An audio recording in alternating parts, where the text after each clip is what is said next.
maintenant, tous les dirigeants en tout genre, qu'ils soient politiques, mais aussi économiques, etc., euh, pensent à l'aléa judiciaire. Bon. Parce que maintenant, chaque fois que se concrétise une prise de risque, eh ben, si ça tourne mal, aussitôt, ben, y a des victimes qui se révèlent et des victimes qui ne se contentent pas ben, de gémir dans leur coin, ni même de venir gémir devant les caméras des télévisions, mais qui se regroupent pour faire des actions de groupe judiciaire. Alors, pas seulement pour être indemnisées sur le plan civil, parce qu'elles ont subi un préjudice, mais pour punir les fautifs. Voilà. Et donc, en allant au pénal, donc, bah, ma foi, toute personne euh, qui, qui est appelée à prendre des décisions un petit peu délicates pense à cette dimension-là et se dit, moi, j'ai pas envie de me retrouver en correctionnel, donc je vais prendre la plus grande précaution possible. On a introduit le principe de précaution, et ça va très loin. C'est pas une précaution simplement pour les victimes potentielles, mais c'est une précaution pour ceux qui prennent les décisions et qui risquent de se retrouver, en définitive, les victimes des victimes. Voilà. Donc, vous avez bien résumé la problématique. Oui, Anne-Marie? Oui, alors deux remarques. La première, c'est que je crois que c'est en France la seule constitution qui inclut donc le principe de précaution. Or, dans beaucoup d'autres pays, ça a été la même attitude. Et puis, deuxièmement, en faisant toutes ces mesures sanitaires, ils sont pas si protégés que ça, parce que les gens, certes, ne pourront pas attaquer, puis avec toutes les précautions qui ont été prises pour le Covid, mais tous les patients qui vont mourir, qui ont une perte de chance parce que justement, ils n'ont pas pu être pris en charge à cause du Covid, ceux-là, ils auraient tout à fait la possibilité de se retourner contre l'État. Tout à fait. Donc, trop de précautions n'est pas forcément une bonne chose. Et d'autres personnes veulent intervenir là sur cette thématique. Je peux donner un petit éclairage pour expliquer. On a l'impression de découvrir cette problématique maintenant. Évidemment, elle est plus aiguë. Il y a eu un débat du même type, mais on l'a complètement oublié. C'est en 1975. C'est pour l'obligation du port de la ceinture de sécurité. Oui. Et dans le bloc constitutionnel, il y a eu des débats assez violents pour dire pourquoi on ne laisse pas ça comme une initiative personnelle. C'est pas à l'État de protéger les gens contre eux-mêmes. C'est pas cette position qui a gagné, et donc la ceinture de sécurité est obligatoire. Et ça, ce débat, il a eu lieu en 1975, mais on l'a complètement oublié. Voilà.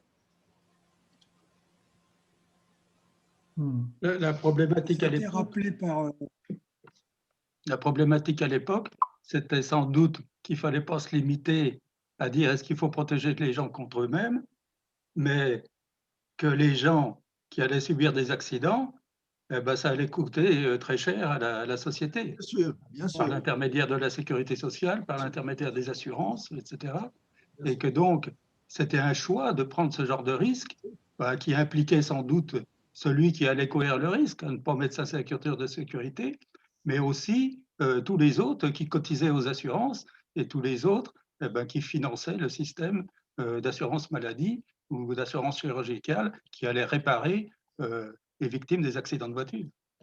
Pour qu'il n'y ait pas d'ambiguïté, je suis tout à fait pour l'obligation du port de la ceinture de sécurité. Et de toute façon, maintenant, dans les voitures, si vous ne la mettez pas, ça bugle suffisamment pour que vous soyez obligé de la mettre. Donc, on a fait tout ce qu'il fallait pour que l'obligation devienne une réalité incontournable. Hein. Mais bon, il y a eu un débat. Alors, là, je m'adresse à nouveau aux juristes, et une chose je me suis rendu compte qui est assez peu connue, qui est spécifique à la France, c'est lié au statut de la fonction publique. Et qu'est-ce qui fait que les dirigeants les plus hauts, si vous voulez, aujourd'hui, juridiquement, vu de ma fenêtre, la seule personne qui soit responsable au pénal, il n'y en a qu'une seule en France, c'est le Premier ministre. Pourquoi? Puisque dans le statut de la fonction publique, il n'y a que deux obligations de tout fonctionnaire, c'est l'obéissance hiérarchique. Donc, si chaque fonctionnaire est en situation de pouvoir démontrer que l'action qu'il a faite est le résultat d'une instruction qu'il a eue du niveau supérieur, tout ça remonte jusqu'au Premier ministre. On a un exemple célébrissime, c'est l'histoire du sang contaminé. Et je rappelle que les seuls qui ont été condamnés, c'est ceux qui n'avaient pas fait la lettre au cabinet du Premier ministre pour dire « je ne chauffe pas les poches parce que je ne chauffe pas les poches ». Donc, c'était une initiative locale, un crime de lèse-statut de la fonction publique. Dans la fonction publique, aucun fonctionnaire n'a le droit de prendre une initiative personnelle. C'est écrit dans la loi de 1983 de M. Anicet Le Pors. Donc, dès qu'on prend une initiative personnelle sans être couvert par une instruction de l'étage supérieur, on prend une fois de plus un risque juridique très important. Et d'ailleurs, tous ceux qui ont été condamnés dans les différents scandales, le Mediator, les choses comme ça, sont des gens qui avaient eu l'impudence ou l'imprudence de prendre des décisions qui leur paraissaient bonnes à leur niveau et sans en référer à l'étage supérieur. Voilà. Et donc, que font les cabinets ministériels quand ils font quoi que ce soit? Le cabinet de M. Véran, il bombarde de 20 lettres par jour de tout ce qu'ils font à M. Castex. Et le cabinet de M. Castex bombarde le cabinet de M. Macron de 20 lettres tous les jours pour leur dire tout ce qu'ils font. Voilà comment la haute administration fonctionne. Voilà. Mais ça, c'est spécifique au système français, parce que c'est inscrit dans la loi. C'est comme ça. Pour le président de la République, c'est peut-être un petit peu différent. Il me semble qu'il y a une irresponsabilité juridique. Eh bien oui, justement. Donc là, la barrière existe, donc jusqu'à l'élection suivante. Et là, tout le monde peut lui tomber dessus à bras raccourcis. C'est une irresponsabilité provisoire. Voilà. Bon, on va arrêter un peu sur ce sujet-là. Est-ce que vous avez d'autres thèmes? Alors, on pourrait gloser un petit peu sur les papiers. Vous avez vu les papiers de...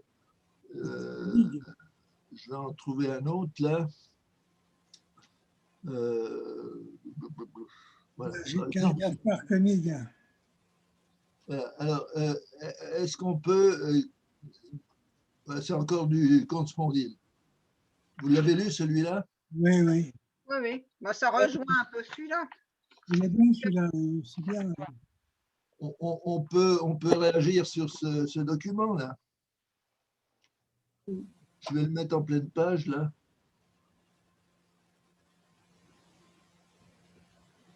Oui.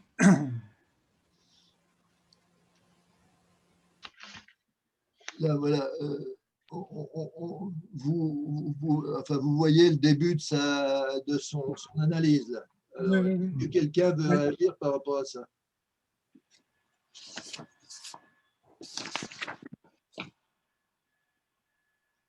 C'est vrai que le taux de létalité de la Covid-19 est très limité. Hein. Après, ce qui a poussé sans doute le gouvernement à agir, c'est plutôt l'engorgement des systèmes hospitaliers. Oui. En tant que tel, la maladie, elle ne tue pas beaucoup, relativement au nombre de personnes atteintes, quoi, je veux dire. Oui, mais c'est sûr que c'est le principe hospitalier qui a fait réagir tout le monde à ce moment-là, enfin, tous les décideurs. Parce que, effectivement, enfin bon, moi je me rappelle toujours les premiers chiffres en disant, bon, mais il meurt 1700 personnes par jour en France, et à l'époque, on nous en annonçait 150, 200. Donc, alors qu'il y en a 1700 qui meurent tous les jours. Hein, donc c'était… 600 000 morts par an, quoi, en France. Comment? Il y a 600 000 morts par an en France. Oui, voilà, oui, tout à fait. Oui. Le bilan a été fait à la fin décembre, là, donc la surmortalité, c'est 9%. Ça a été 9%. Cumulé sur l'ensemble de l'année, pendant toute la pandémie, c'est 9%. Bon, ben, Il y a eu la grippe de Hong Kong il y a quelques années qui a fait beaucoup de dégâts, surtout parmi les personnes âgées, justement. Et on n'a pas arrêté l'économie pour autant. Je dis pas que, moi, ne me faites pas dire ce que j'ai pas dit. Hein. Je dis pas qu'il fallait pas confiner ni prendre les mesures, mais c'est pour comparer. On a eu des épidémies semblables et il n'y a pas eu les mêmes mesures. Alors, comment était l'état des hôpitaux à cette époque? Ça, j'en sais strictement rien. Il y avait des morts partout. Il y avait des morts partout. Les morts. Hein. Oui. Mais comment était l'état des hôpitaux à cette époque-là? Je ne suis pas capable de le dire. Moi, j'ai un témoignage qui m'a été rapporté par Françoise Raslovlev. Donc, je rappelle que ses deux parents étaient médecins à l'hôpital de Châlons et ils étaient à cette époque-là débutants. Et il rentrait à la maison le soir en disant c'est la panique, il y a une grippe terrible et les gens meurent comme des mouches et on ne sait pas quoi faire. Et puis, ça en est resté là. Hein, voilà.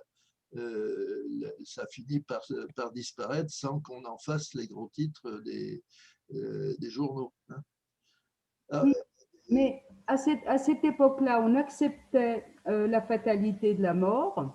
Hein, ça, je pense que c'est important. Les médias ne s'en sont pas du tout emparés. Paraît-il, il y a eu un petit article dans Le Monde. Hein, donc, c'était tout à fait différent. Et puis, ça a duré très peu de temps. Ça a duré 3 semaines. Une fois que le virus a eu fait son travail de virus, après, il est parti. Hein, ça a duré très peu de temps.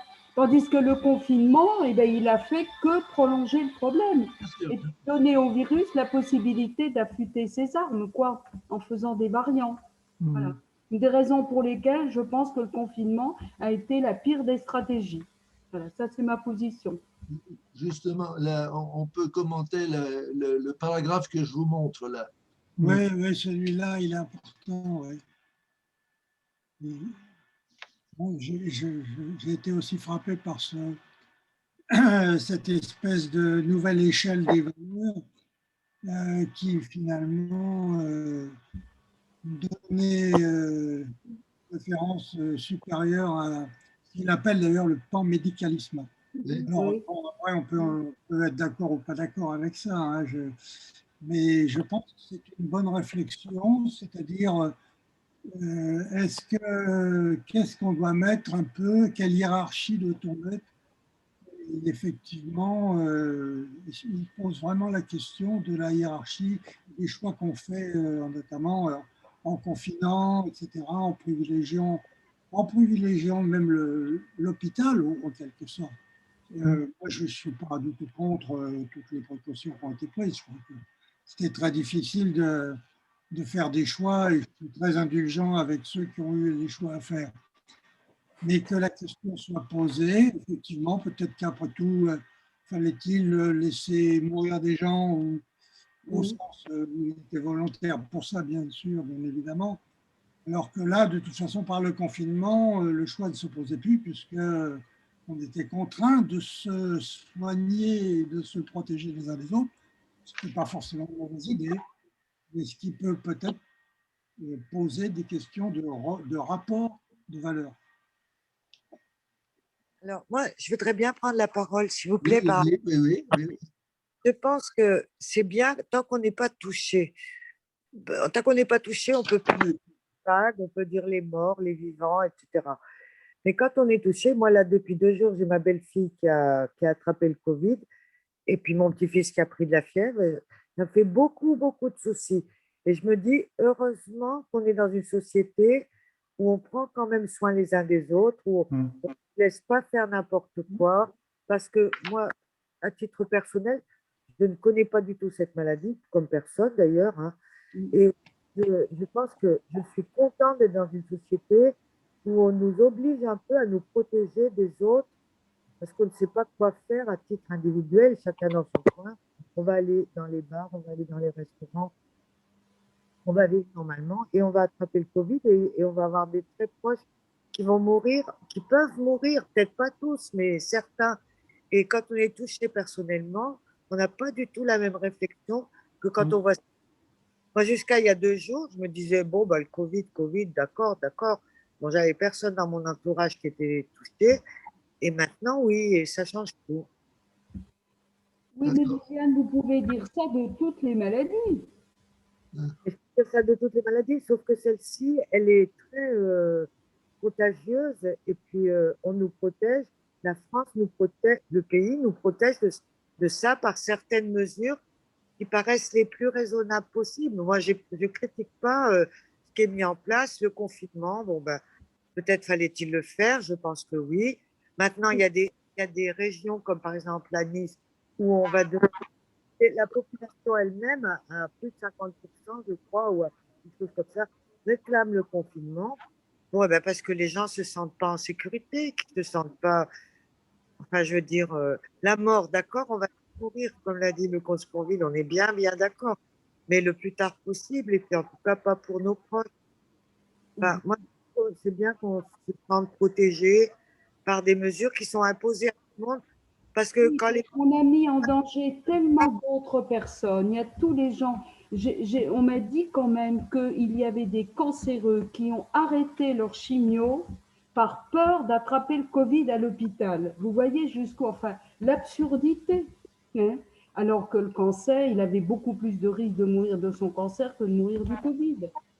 Alors, on ne peut pas empêcher les gens d'être stupides à un niveau individuel. Hein. Ça, je pense que c'est clair qu'il y a. On peut toujours trouver la stupidité de l'autre ou notre propre stupidité dont on ne se rend pas toujours compte. Mais je trouve que c'est bien qu'il y ait des mesures collectives, qu'on oblige les gens. Vous parliez tout à l'heure de la ceinture de sécurité. Eh bien, si on m'avait pas obligé dans le temps de mettre la ceinture de sécurité, bien sûr, je ne l'aurais jamais mise. Et peut-être que je serais déjà morte. Eh ben, je suis contente de l'avoir mise et qu'on m'ait obligé à le faire.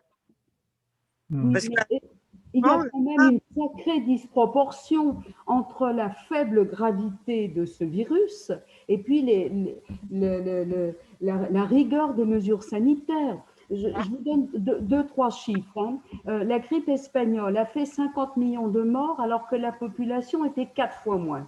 Donc, pour égaler cette épidémie, il faudrait qu'il y ait 200 millions de morts. On est à 2,5 millions, c'est-à-dire 100 fois moins. Hein. Vous l'avez dit, l'indice de létalité est inférieur à 1%. Je vous rappelle que Ebola, qui n'est pas très loin de nous en temps et en espace, c'est 50%. Et troisièmement, l'âge moyen de mort, c'est quand même 80 et quelques années. C'est-à-dire plus que l'âge médian de mort en France. J'ai des collègues qui travaillent, qui sont toujours à l'hôpital et qui me disaient les gens qui arrivent avec le Covid, il faut voir dans quel état ils sont, non pas en raison du Covid, mais parce qu'ils sont en phase terminale de cancer, parce qu'ils ont un diabète très avancé, parce qu'ils sont cardiaques, etc. Donc moi, je pense que c'est même indécent. Tout ce on a paralysé la planète, on a mis en danger des générations, il l'explique très bien, hein, comte Sponville. Il y a des gens aussi qui vont mourir dans un deuxième temps parce qu'ils n'ont pas été pris en charge pour des maladies hautement plus graves et qu'on peut soigner. Hein. Donc je trouve que ce grain de sable a rendu fou. Il y a d'ailleurs BHL qui l'a dit. Il nous a tous rendus fous. On a tous eu une peur complètement, mais démesurée. Ça ne méritait pas. Jusqu'à maintenant. Jusqu'à maintenant. Alors, je vais intervenir là pour apporter des éléments un petit peu plus factuels sur les différentes, ce qui s'est passé ici ou là dans le monde. Et il y a des choses très bizarres que l'on constate. Je prends le cas de l'Inde. Je ne sais pas si vous regardez les courbes sur les morts. L'Inde, évidemment, ils ont mis du confinement. Hein. Alors, essayez d'imaginer comment faire du confinement dans l'Inde, où il y a bien sûr des émeutes parce que les gens ne veulent pas. Et donc, le confinement, il est, on va dire, très théorique pour faire court. Et aux surprises, depuis 2 mois, le nombre de morts baisse à la vitesse grand V, sans que l'on y comprenne quoi que ce soit. Et il n'y a pas d'immunité collective, puisque le nombre de cas par rapport à la population, il est infinitésimal, mais le nombre de morts baisse. C'est le même cas aux États-Unis. Depuis 1 mois, le nombre de morts baisse à la vitesse grand V, sans que la vaccination puisse être une explication particulière. Donc, il y a beaucoup de choses qui sont bizarres. Et le dernier exemple, c'est la Suède, dont on a dit à un certain moment que vraiment ils étaient nuls parce qu'ils étaient les seuls à ne pas avoir confirmé. Il n'y a plus de morts en Suède. Et ils n'ont pas confiné jamais. Oui. Donc, il y a quand même un problème. Donc, la démonstration que le confinement protège la société, elle n'est pas démontrée. Non. Elle n'est pas démontrée, contrairement à ce que disent les experts qui nous gavent de ça du matin jusqu'au soir à la télé. Ça n'est pas démontré. Voilà. Il y a quand même, au Danemark, je crois, ils n'avaient pas confiné, ils ne voulaient pas confiner.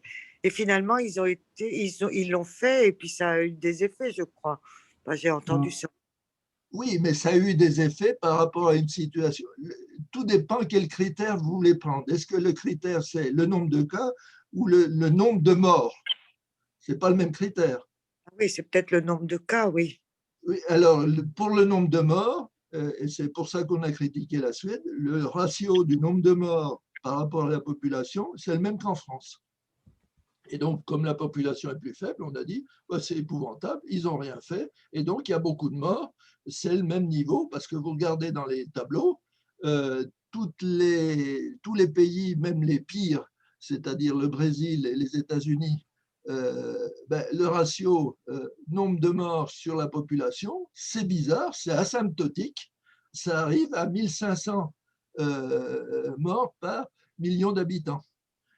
Il n'y a pas de… Et apparemment, il y a un effet de saturation de la maladie, donc d'étouffement de la maladie, avant que les mesures de vaccination massive aient fait leur effet.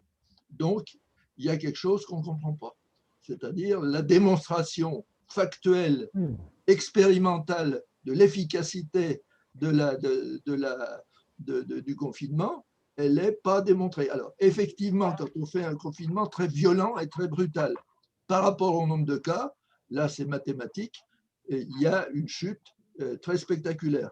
Mais qu'est-ce qu'on a fait? On a mis en stock des gens potentiellement qui pourront avoir le Covid derrière. Dès qu'on ouvre les vannes, à nouveau, évidemment, ceux qui ont échappé à la première vague prendront la deuxième vague. Si on fait et après prendront la troisième vague, la quatrième vague, la cinquième vague. Donc on a un stock de gens qui sont sensibles à ce virus pour des raisons diverses et variées, la comorbidité, mais peut-être aussi des raisons génétiques, de sensibilité génétique, qui font que si on confine, eh bien on les met au frigo par rapport à l'attaque du virus, et dès qu'on les ressort, évidemment, ils l'attrapent et ils meurent. Voilà. Mais ça, c'était bien l'objectif du gouvernement, c'était de protéger la saturation des hôpitaux. C'était ça. Oui, mais alors là, là, ça me fait personnellement bouillir. Pourquoi il y a saturation des hôpitaux? Il y avait 8000 places de réanimation au mois de mars. Au mois de février 2021, il y en a toujours 8000. Oui, oui, bien sûr. Alors, on est économie de guerre, pourquoi il n'y en a pas 30 000? Ah ben, il faut poser la question à qui demande. Ben oui, ben voilà. Donc, le critère de base, il est, j'ai entendu dans des articles des choses aussi qui me font bouillir en disant, ah ben maintenant, à l'hôpital, on n'y arrive plus, on va les envoyer dans le privé. Mais comment ça se fait, vous ne les envoyez pas dans le privé avant? Oui.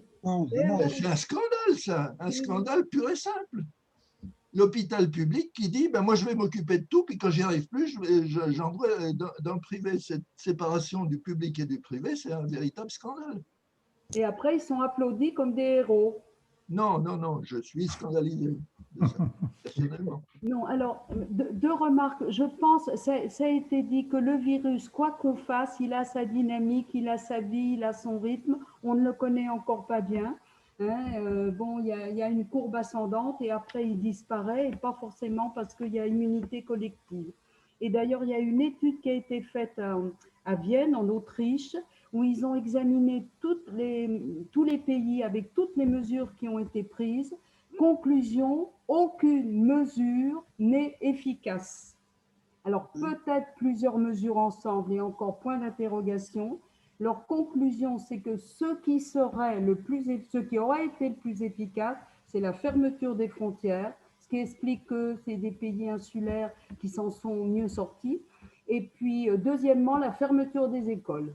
Voilà, c'était les deux seules choses qui ressortaient. Et encore, pas de façon très nette. Non, moi, je crois que le virus, il mène sa vie et quoi qu'on fasse, eh ben, il fait son boulot de virus. Il faut rappeler quand même qu'il est au même niveau que nous dans l'écosystème, hein, et puis qu'il y a une régulation qui se fait. Celui-ci, on est en train de se bagarrer contre lui, mais il va en avoir d'autres. Et comme celui-ci n'est pas très dangereux, s'il en arrive un autre, comme paraît-il, ça risque d'arriver, mais beaucoup plus dangereux, genre Ebola, qu'est-ce qu'on va faire comme mesure? On a tiré les dernières cartouches, mauvaises en plus. On va faire quoi? D'autant plus que ça affecte prodigieusement l'économie. Là, on en parle, les conséquences. Et et en particulier, Yves tout à l'heure parlait des 30, Yves ou je sais plus qui disait qu'il fallait 30 000 lits d'hôpitaux. Seulement, il faut les payer. Et s'il n'y a pas l'économie et des gens qui produisent des richesses dans ce pays, indépendant à titre individuel, le malheur individuel de ne pas gagner sa vie, ça coûte une fortune le confinement, quoi. Je veux dire, toutes ces mesures. Et là, je pense que sur notre système de santé, sur nos enfants et toute l'activité, le moral des gens, où on n'a jamais vu autant de déprimés. Les médecins, ma nièce qui est médecin, me dit qu'elle n'arrête pas toute la journée de voir des gens qui ne supportent plus les mesures, qui sont déprimés et ils sont bourrés de médicaments, ces gens. Voilà. Alors, et je réinsiste sur l'aspect délétère sur l'économie du pays, quoi. Oui, mais là, j'ai fait exprès de ne pas en parler parce que je pensais bien que quelqu'un parlerait. C'est bien que l'économiste. En fait, pour isoler artificiellement la réflexion éthique. Oui, tout à fait. Bien sûr, l'éthique, elle a aussi son mot à dire sur l'économie. Bien évidemment, si on casse complètement l'économie, ce n'est pas éthique au sens général. Mais bon, c'est ça qui est très difficile à faire, c'est un peu artificiel de dire on prend simplement une analyse sur l'échelle des valeurs et puis on masque un peu l'économie. Mais bien sûr, l'économie, si je me laissais aller, moi, j'aurais parlé de l'économie en numéro 1. Mais bon, c'est un peu… Oui, mais je voyais l'économie au sens moyen de subsistance, le droit à toute personne d'avoir les moyens de vivre, quoi. Je veux dire, de subsister, quoi. Oui, parce que l'intervention de l'État a ses limites. L'État peut faire le quoi qu'il en coûte pendant un certain temps, mais peut-être pas le faire à l'infini. S'il le fait à l'infini, ça aura des répercussions alors pour des temps extrêmement longs, puisqu'on sera endetté et que ce n'est pas nous qui paierons la note, mais ça sera les enfants et peut-être les petits-enfants pendant très longtemps, à supposer qu'un jour, on relance une activité suffisante et suffisamment lucrative pour les individus, mais par là même pour l'État lui aussi. Hein, parce que si les individus sont tous en faillite, l'État n'a plus d'argent non plus, hein, les impôts n'entrent plus. Bon, et puis la dette. Bon, je sais bien qu'on dit que les États ne remboursent jamais leurs dettes, hein, et que même les dettes de Philippe Lebel, on n'a pas encore fini de les rembourser. Bon, enfin, ça sont des paroles verbales. Est-ce que on peut pas dire que dans le débat éthique, on ne puisse pas tenir compte de cet aspect? Et le débat éthique, alors, comment le poser exactement? Est-ce que le débat éthique consiste à dire la vie de chaque individu est tellement importante que tout le reste doit plier devant, et que la vie collective doit plier devant la vie de chaque individu et qu'à partir du moment où un individu meurt alors qu'il aurait peut-être pu ne pas mourir, bon, c'est un drame pour ses proches, c'est sûr, mais c'est un drame peut-être aussi pour la société, mais il y a d'autres drames pour la société qui sont peut-être à mettre dans la balance. Oui, mais enfin, ça reprend alors, ce qu'on a entendu tout à l'heure, hein, quand même. Hein.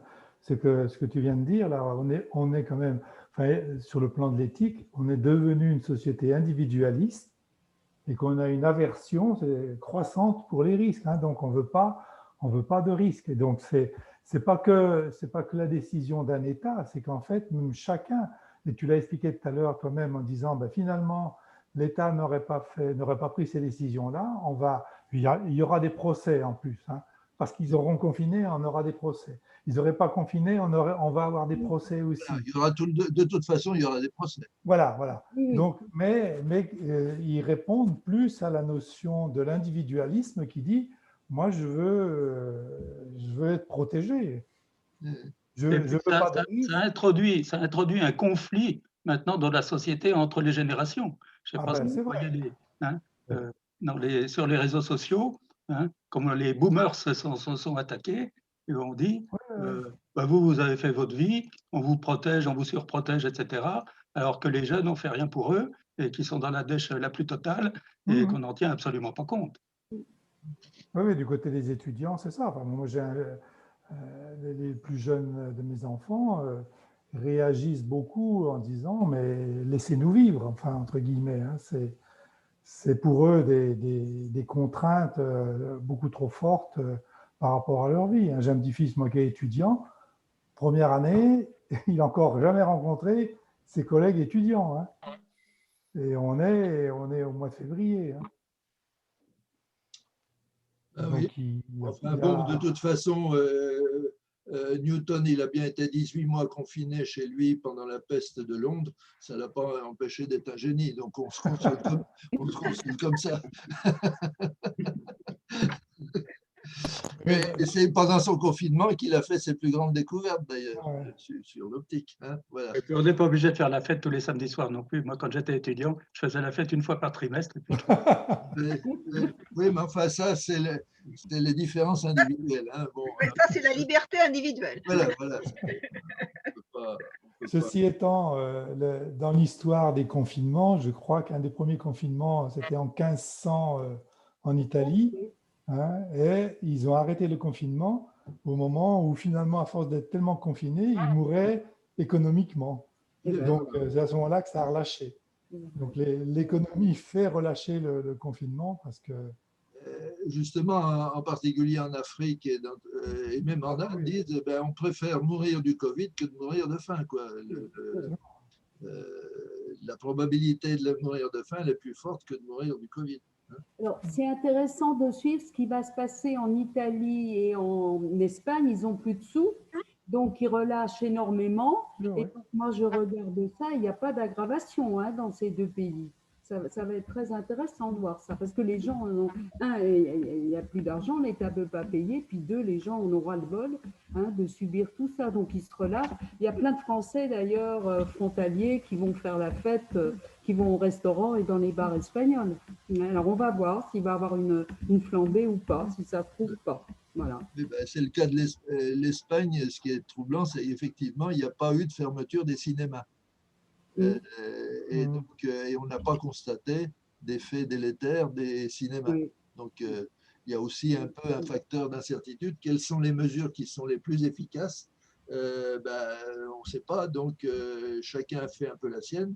Et puis après, avec le recul de plusieurs mois, on dit ah bah oui, maintenant, finalement, ça, c'était pas terrible, ça valait pas le coup. Quoi. Voilà. C'est sans doute la protection individuelle qui est la méthode la plus appropriée aujourd'hui. Oui, mais enfin, le masque, je crois qu'il y a un consensus général pour dire que le masque, c'est un minimum qui n'est pas quand même une contrainte absolument épouvantable. Et je crois que globalement, on regarde autour de nous, bon, tout le monde porte le masque au moins dans l'espace public. Bon, le problème des confinements, on le sait bien, où de la dissémination, c'est le milieu familial. C'est-à-dire, c'est les réunions amicales et familiales qui fait que c'est le principal vecteur alors, quand on vous parle des couvre-feux à 16 heures, machin, bon, c'est une mesure faux cul pour dire je vous empêche d'aller chez les voisins et chez la famille le soir. Alors, en clair, ça veut dire ça. Hein. Mais c'est le mélange des générations aussi qui est dangereux. Comment? Comment? C'est le mélange des générations. Oui. Ah oui, mais on n'a pas envie de voir que des vieux quand même.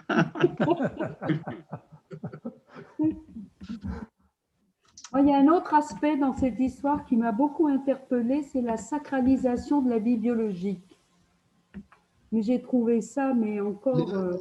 j'ai pas compris. Excessif. Moi, je trouve que… Alors, Spongeville aussi, il rappelle bien que la vie n'est pas une valeur, mais un bien. Hein, et que moi, j'estime que la vie biologique, seuls les croyants ont le droit de dire qu'elle est sacrée, puisque donc, ça veut dire qu'elle est créée par Dieu. Mais autrement, je ne vois pas pourquoi on sacre. Ce qui est peut-être sacré, c'est le sens qu'on lui donne. Mais la vie biologique n'est pas sacrée, à mon sens. Et si on pense qu'elle est sacrée, à ce moment-là, il faut respecter, il faut donner la même valeur à toutes les formes de vie, hein, toutes les vies animales et toutes les vies végétales. Ça, c'est quelque chose qui m'a pas mal… Alors, la vie biologique et la santé, comme s'il n'y avait que ça dans la vie. Hein.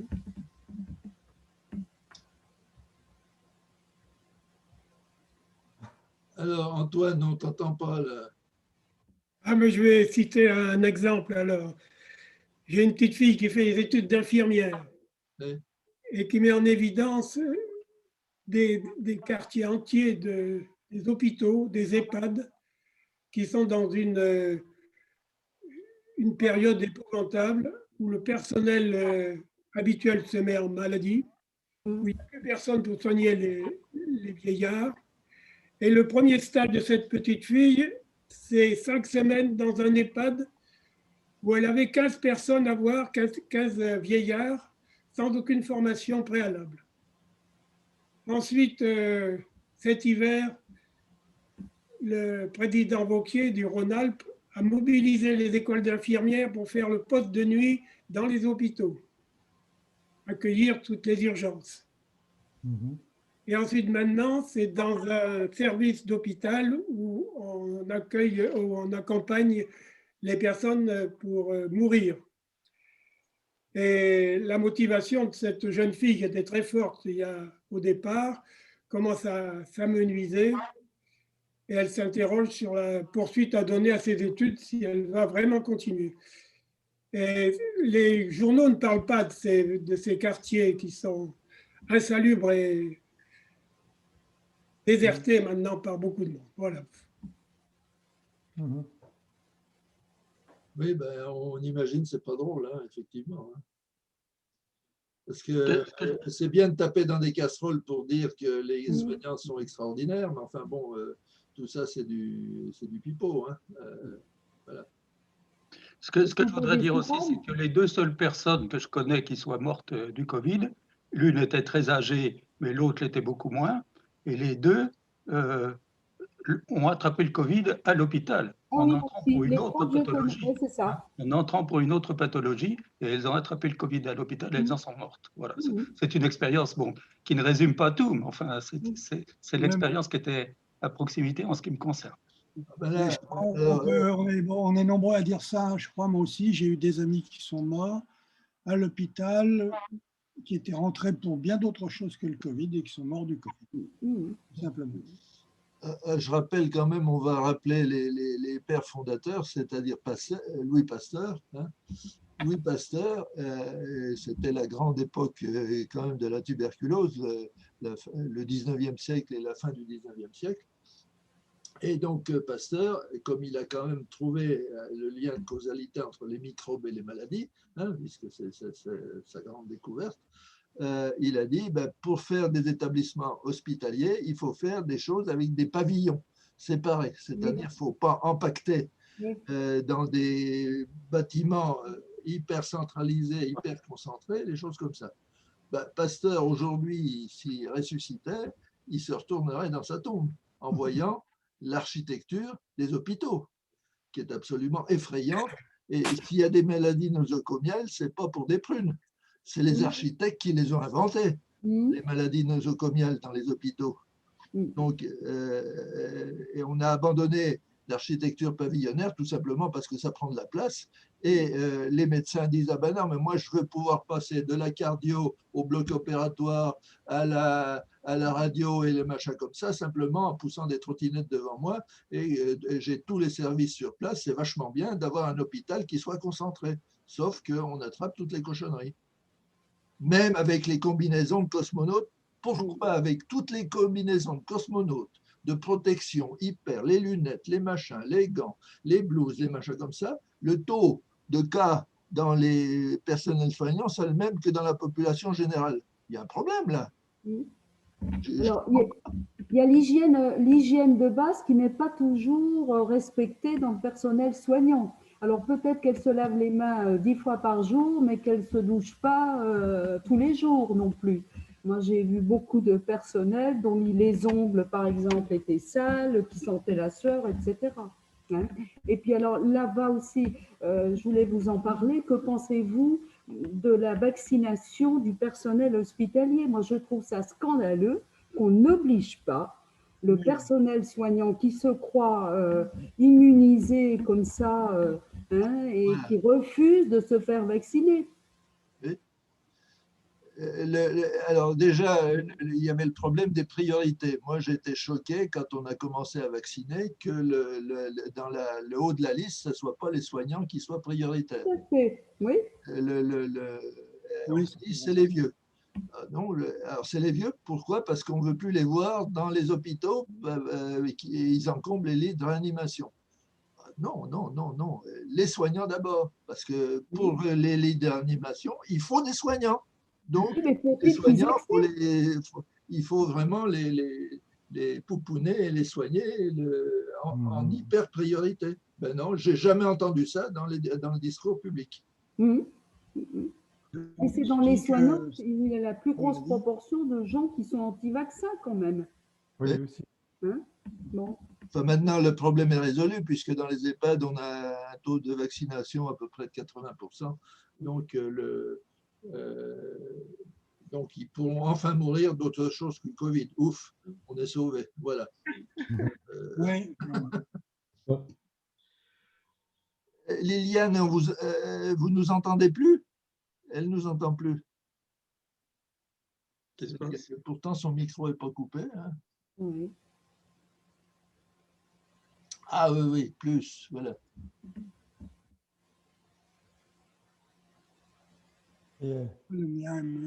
Comment lui... je vois plus son micro. Mais c'est marqué connexion à l'audio. Oui, mais j'ai pas le... Ah, se connecte à l'audio, voilà, ça y est. C'est bon? Oui, alors, vous nous entendez à nouveau, là, Liliane? Non. Non, pas encore. Vous nous entendez, Liliane? Non. Il y a une main qui s'affiche. Et Alain, non, mais, attendez, voilà. Demandez la réactivation. Voilà.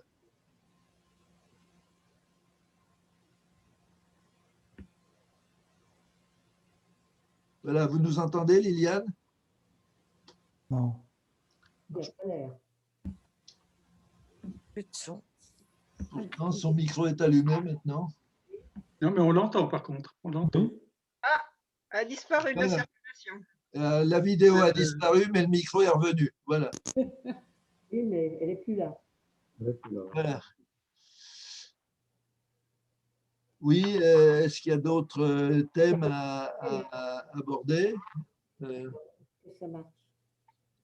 sur le plan éthique?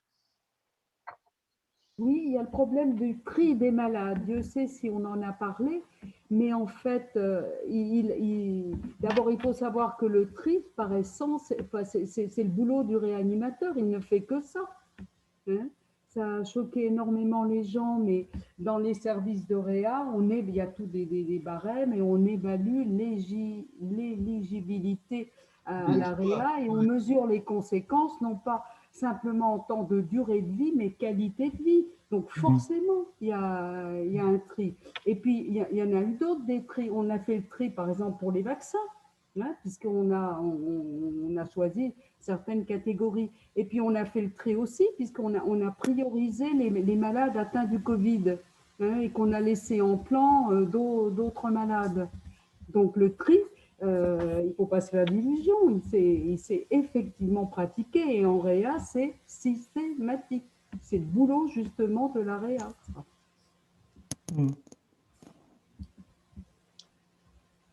Allez, encore une petite piqûre, là je me lâche, hein. Une petite piqûre sur Pasteur, hein, c'est le cas de le dire. Hein. Je rappelle que l'histoire de l'Institut Pasteur, c'est venu un petit peu bizarrement, puisque Pasteur, lui, c'est un scientifique, c'est un chimiste, hein, je rappelle, c'est pas un médecin. Hein, et disons, c'est à la suite d'un parcours personnel lié aux études sur les fermentations, sur le charbon des moutons, le charbon des poules, etc., que on lui a amené il a travaillé sur la rage, le fameux petit gamin alsacien là qui s'était fait mordre. J'ai oublié son nom. Hein. Et bon, et donc ça a marché, hein, alors que je rappelle qu'Émile Roux, qui était son médecin, qui était son adjoint, hein, était contre l'essai sur l'humain. Effectivement, avec les réglementations actuelles, Pasteur sera en tôle immédiatement. C'est impensable quoi, de faire ce qu'il a fait, mais enfin, c'était le 19e siècle. Hein. Bon, donc ça a marché, tant mieux. Et après, ben, ça a eu un tel impact médiatique au niveau mondial qu'on a amené dans son labo, je rappelle qu'il avait un espèce d'apprenti à l'école normale supérieure, et on a fait des picousses pour des gens qui avaient été mordus par des animaux enragés, et avec des succès divers. Mais Saint Pasteur priait pour nous, donc c'était très bon. Alors après, en réfléchissant, ils ont dit ben, on ne peut pas continuer comme ça, c'est invivable, il faut faire une structure pour mettre en place opérationnellement ces vaccinations à la chaîne. Donc on va l'appeler l'Institut Pasteur. Alors comment on fait pour faire ça? Eh bien, Monsieur Pasteur, il l'a même écrit, il a dit pas l'État. Parce que si c'est l'État, ça ne marchera jamais. Donc, il a fait un appel à la générosité publique, et on a un exemple célébrissime de machin. Qui est-ce qui lui a mis le pied à l'étrier? Vous le savez tous, c'est Madame Boucicaut, qui lui a donné 1 million de francs or. Il est même, enfin, on a la petite, pour commencer à faire son Institut Pasteur et à construire des bâtiments, avec des pavillons. Encore une fois, j'insiste beaucoup là-dessus. Et cette structure, elle était fondée, je n'ai plus la date exacte, ça doit être 1890, si ma mémoire est bonne. 130 ans après, elle est toujours privée. Elle est toujours privée. Et ça, les gens ne le savent pas. Ça ne dépend pas de l'État. L'État donne des subventions, à peu près 25% du budget, c'est toujours privé. OK? Oui, oui. Alors évidemment, les pères fondateurs, encore une fois, il n'arrête pas de se retourner dans sa tombe. Hein. Si vous voyez ce qui se passe aujourd'hui, il piquerait, surtout qu'il avait, c'était vraiment un caractère de cochon. Il est invivable, hein, le Pasteur. Vous savez que c'était un gars qui était un macho autoritaire, et enfin, terrible d'ailleurs, mais bon, il avait ses qualités de scientifique. Bon, grâce lui soit rendue. Et l'Institut Pasteur privé, alors ça marche mieux que les instituts publics? Non, c'était son idée en 1890. Ouais. Donc, les deux... comment ça se fait que ça a pu continuer? Tout simplement parce qu'il y a eu des revenus de la fabrication des vaccins. C'est-à-dire, il y a une filiale qui maintenant s'appelle Sanofi Pasteur, mais avant, c'était l'Institut Pasteur Industrie, il y avait un nom. Donc, ils ont séparé les labos de recherche de la partie production, et pendant très longtemps, la production de vaccins, et entre autres de la grippe, mais ils ont un panel de vaccins absolument très large, et ils sont reconnus dans le monde entier pour ça. Donc, c'était la production des vaccins qui suffisait à les alimenter financièrement. Sauf que, alors, tout de suite, c'est rajouté, parce que c'est un processus classique des pouvoirs publics. Les pouvoirs publics ne lancent jamais rien. C'est-à-dire, on vient toujours au secours de la victoire. C'est-à-dire, une fois qu'une structure s'est auto-alimentée, eh bien, on met un peu au pot pour complémenter le budget. Et donc, le politicien du moment dit, bah, vous voyez tout ce qu'on fait pour la science et pour la santé, patati, patata, OK. D'ailleurs, aujourd'hui, si vous êtes tant inondé par le marketing de l'Institut Pasteur, c'est que ben, l'État a, comme dans beaucoup d'autres cas, a serré un petit peu la vis. Donc, le montant de la tranche de l'État avait tendance à baisser, donc il faut absolument faire appel aux dons des particuliers pour compléter le budget. Parce que c'est une très grosse structure, hein, l'Institut Pasteur. Donc, au bout de 130 ans, c'est toujours privé, mais bon, ça devient de plus en plus difficile, quoi, parce que, en particulier, apparemment, ils se sont plantés dans le projet de vaccin qu'ils avaient. Bon. Où il y a une difficulté aussi avec les vaccins, c'est que le Big Pharma ne s'est jamais intéressé aux vaccins. Pourquoi? Parce que si un vaccin marche très bien, eh bien, c'est un coup qui marche très bien, puis après, il n'y a plus rien derrière. Donc, Big Pharma, il n'aime que les maladies chroniques pour que les boîtes de médicaments, ça soit consommé de la naissance jusqu'à la mort. Voilà. Et donc, les vaccins, ce n'est pas un bon business au niveau économique. Sauf les vaccins ARN messagers, qui sont un truc génial parce que on dit ah ben là, comme les variants vont changer tout le temps, eh ben, je vais vous faire des rappels avec un nouveau vaccin tous les ans. Et vous allez voir que pour le Covid, dans 10 ans, on continuera à vacciner contre le Covid avec le variant slovène et le variant moldave. Hein, voilà. Hein? Peut-être monégasque aussi. Monégasque. Ou kirghize, bon, vous prenez celui que vous voulez. Hein, voilà. Non, en clair, scientifiquement, on est loin d'avoir tout compris dans cette affaire-là. Manifestement, il y a des trucs bizarres dans les choses. C'est pas pour ça que je critique les mesures qui ont été prises. Le premier confinement, je crois que personne n'avait beaucoup de choix à faire autre chose que ce qui a été fait, parce que c'était la panique. Hein. Mais bon, le deuxième confinement, bon, ça se prête beaucoup plus à des analyses et des discussions, on va dire. Non, mais il faut dire aussi que, paraît-il, ils étaient terrorisés au gouvernement que les hôpitaux leur claquent dans les doigts ou jettent l'éponge. Hein. Oui, mais ça peut se comprendre, ça peut se comprendre. Oui, on peut comprendre, c'est ça. Mais les gens ont cru que c'était pour leur bien que l'État prenait ces mesures. Non, mais c'était pour se protéger d'un scandale hospitalier. Je crois qu'il ne faut pas se leurrer. Hein. C'est bien vu, oui. Moi, je voudrais revenir aussi sur la question quand même par rapport à cette pandémie. C'est les questions qu'on a étudiées dans d'autres sujets. Là, c'est par rapport à la mondialisation. Oui. C'est bien quelque chose qui risque de se développer encore, enfin, du fait des phénomènes de mondialisation. Hein, pas la mondialité, la différence, il faut faire la différence entre les deux. C'est enfin, ce commerce ou ces échanges entre les uns et les autres. Voilà. Et ça va être c'est des risques qu'on aura de plus en plus. Au Moyen-Âge, la peste, il n'y avait pas de mondialisation, mais il y avait les croisades, il y avait… Oui.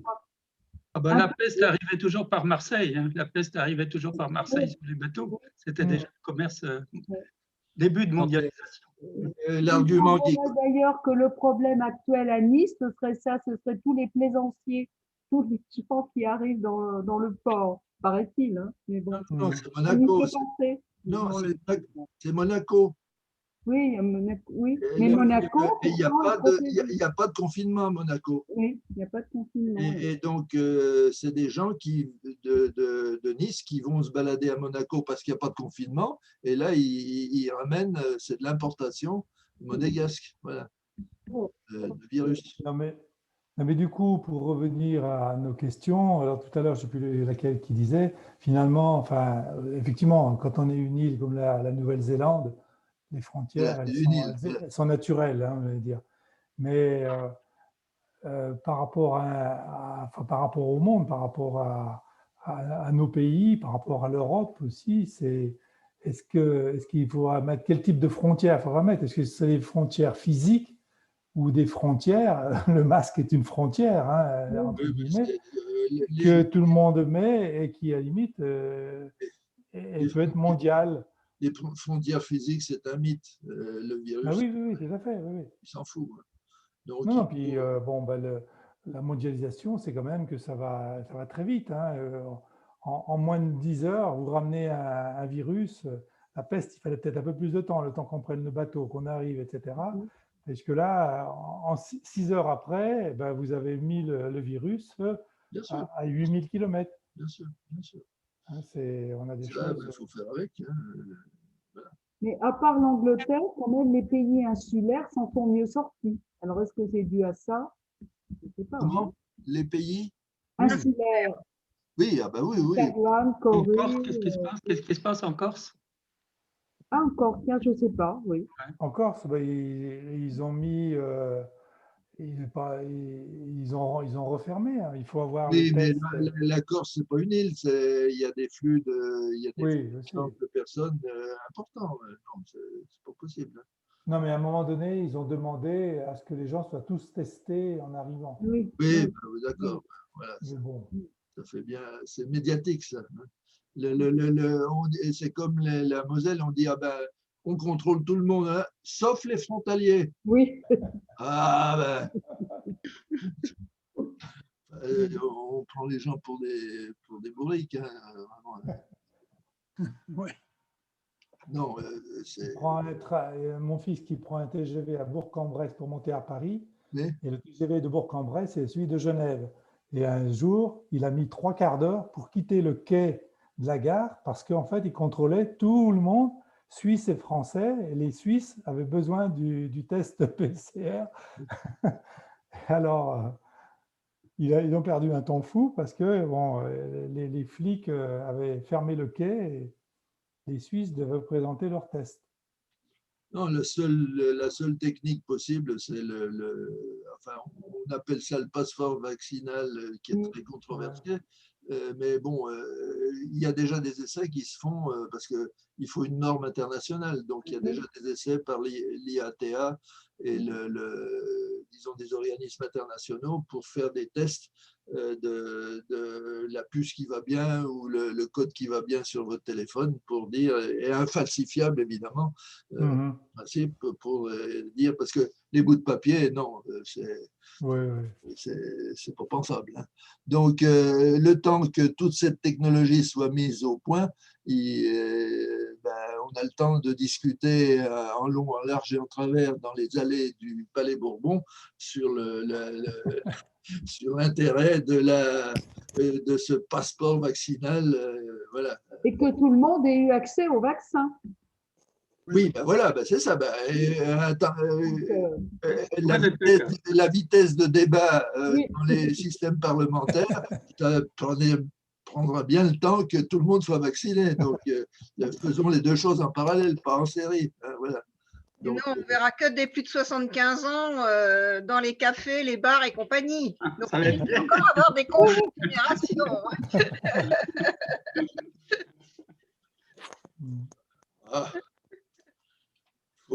Faut bien rire un petit peu parce que c'est pas rigolo. Hein. Bon, ce qui a peut-être beaucoup changé dans les habitudes de vie internationales, c'est qu'il y a 100 ans, bon, il y avait certainement des gens qui se déplaçaient pour le commerce, etc.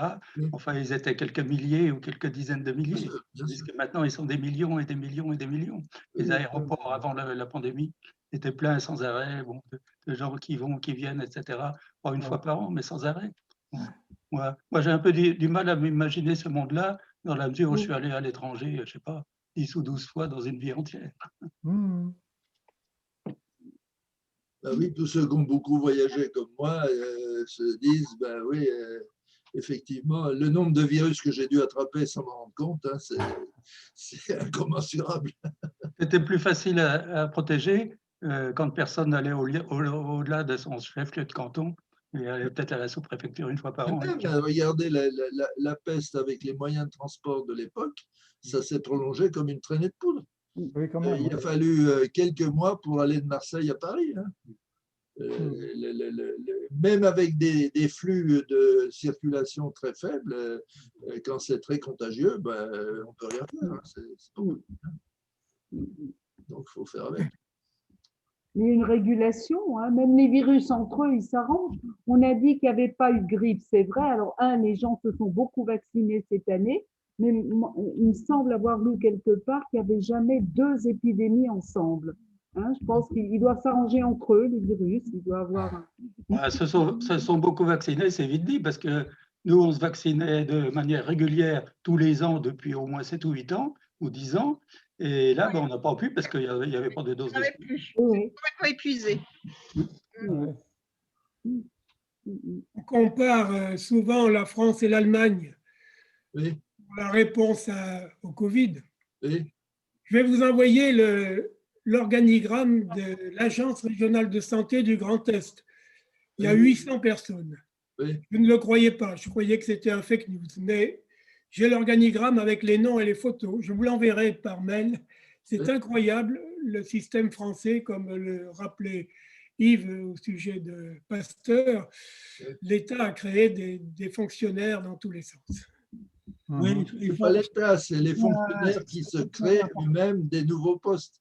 Voilà. Et il y a une dynamique interne du système qui fait que ça s'auto-alimente. C'est archi connu. Hein. Le phénomène bureaucratique, il existe dans tous les pays du monde, mais enfin, on est bien équipé en France pour ça. Il n'y a pas de problème. Même en Allemagne, on dit l'Allemagne, c'est aussi très bureaucratique. Je rappelle qu'en 1945, toutes les usines de Krupp étaient détruites et bombardées. Et le siège social, il y avait 3000 personnes qui turbinaient à fond la caisse pour compter les usines détruites. Voilà. Donc, une société, ça peut vivre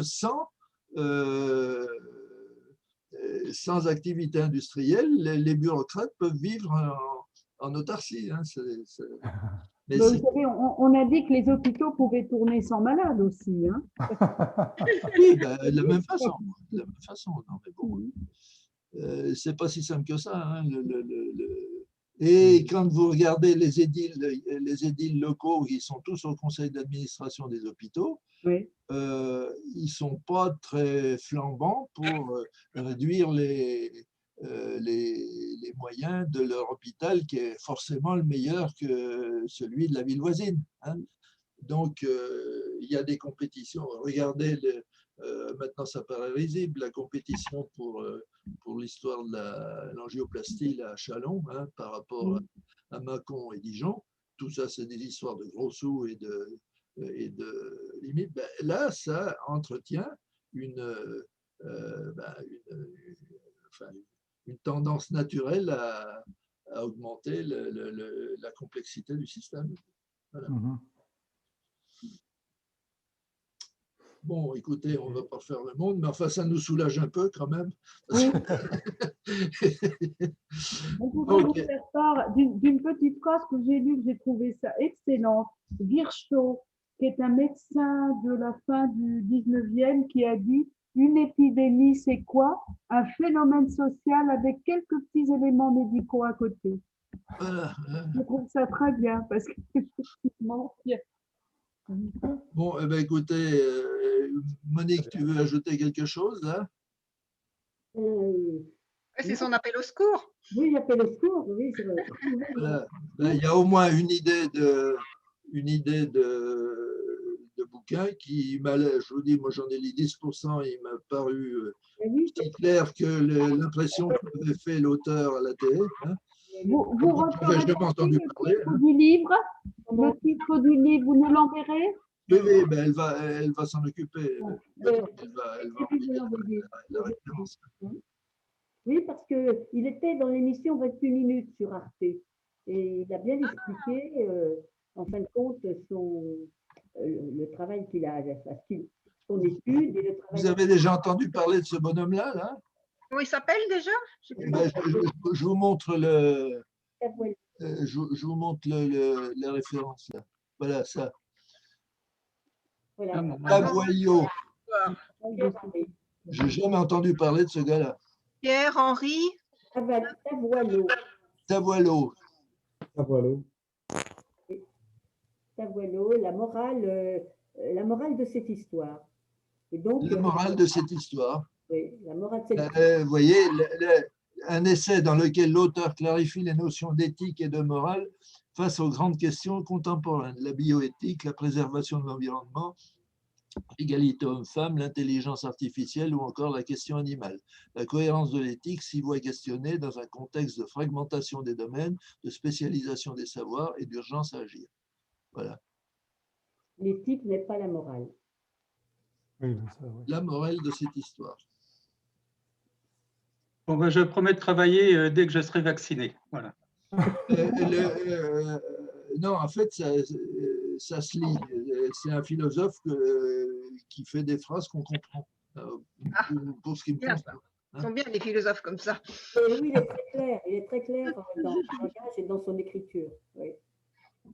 C'est en fait, c'est la philosophie à venir, la façon de penser et d'agir qui va venir maintenant. D'après ce qu'il dit, les anciens philosophes seront plus d'actualité. C'est à revoir. Donc, d'où son livre. Éventuellement, on peut se partager le travail, on peut être deux à le lire et puis en un mois, peut-être que ce serait plus facile, non? Pour être sûr d'avoir quelque chose. C'est quand la prochaine date, là, Monique? C'est pas le 20 mars? Ben non, c'est un samedi. Je vais vous dire.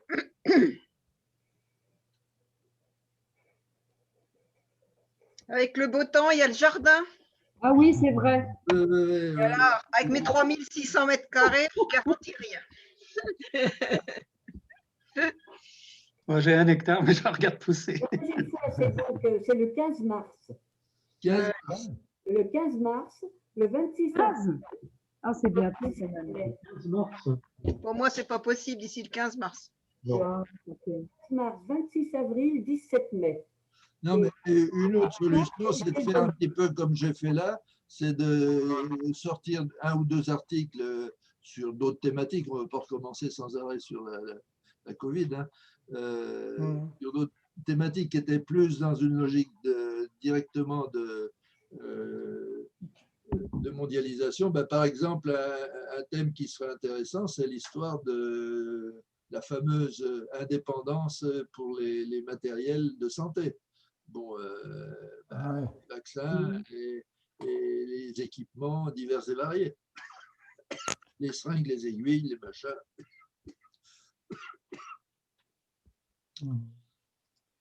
Quand on dit qu'on commande toutes les seringues et toutes les aiguilles je ne sais pas où, en Inde, machin, on dit, mais c'est M. Macron qui a commandé.